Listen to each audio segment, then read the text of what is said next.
I love Jamaica official.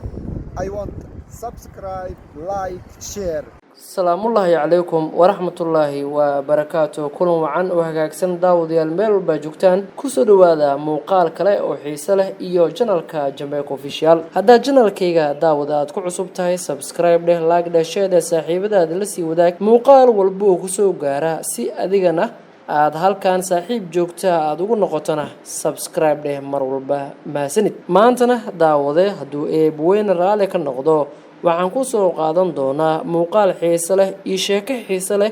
isla markaana aan filayo marka daawatana in aad la dhici doonto qiso weynna halkan aad ka qaadan doonto haddaba daawade maanta waxaan ku soo qaadan doonaa 36 sano nin xabsi ku jiray isla markaana ugu jiray $50 kaliya waa sheeko xiiso leh adigana aad isweydiin doonto maadaama ninkaas xabsiga waqtiga aad u dheer iyo lacagta ugu jirana ayna islahayn haddaba sheekada ayaan gudagalayaa 36 sano ka hor ayaa waxay maxkamadii xabsi daa'inaha ku riday wiil dhalinyaro ah oo ku jira bilowgii 20-meeyada waxaa loo diiday in cafis loo fidin karayo xabsiga ayuu ku jiray muddo ka badan 30 sano iyadoo faladambiyeedka uu galay ayna isku qalmin xukunka lagu riday Alfred Kennard marnaba uma qalmin dambiga lagu helay waxaana la xiray sanadkii 1983 laakiin dambiga lagu helay ayaa wuxuu waafaqsanaa sharci adag oo waxaa loo yaqaano sharciga saddexda dhacdo oo qayb ka ah istiraatiijiyadda wasaaradda cadaaladda Mareykanka ay kula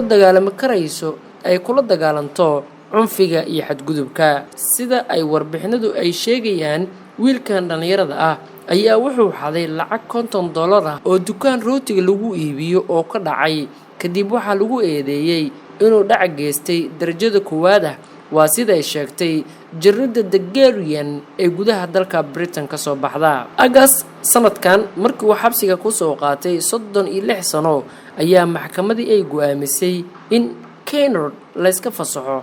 hadda wuxuu jiraa 58 sano waxaa sii daayay garsoore la yiraahdo David Campbell wuxuu ku jiray xabsiga Dawson waxaa la sii deynayaa bisha December ee dhamaadka sanadkan gobolka Alabama ayuuna ku nool yahay xukunka adag ee aan u qalmin faladambiyeedka uu geystay ayaa ku yimid sharci ciqaabeedka hore ugu jiray gobolka Alabama ee loo yaqaano sharciga saddexda dhacdo hore ayaa waxaa muddo 3 sano ah lagu xukumay 3 faladambiyeed oo dhac ah oo nooca darajada labaad ah uu geystay sanadkii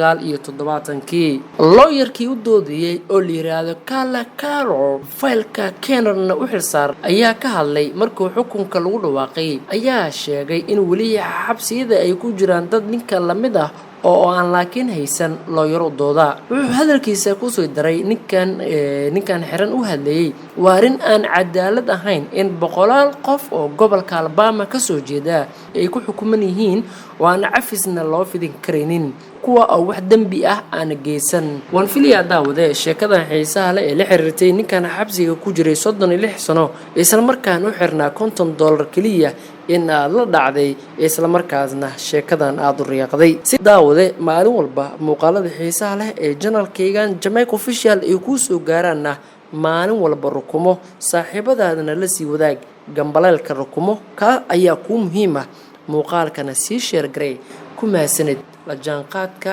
iyo la socodka barnaamijyada halkan aan ka soo deeno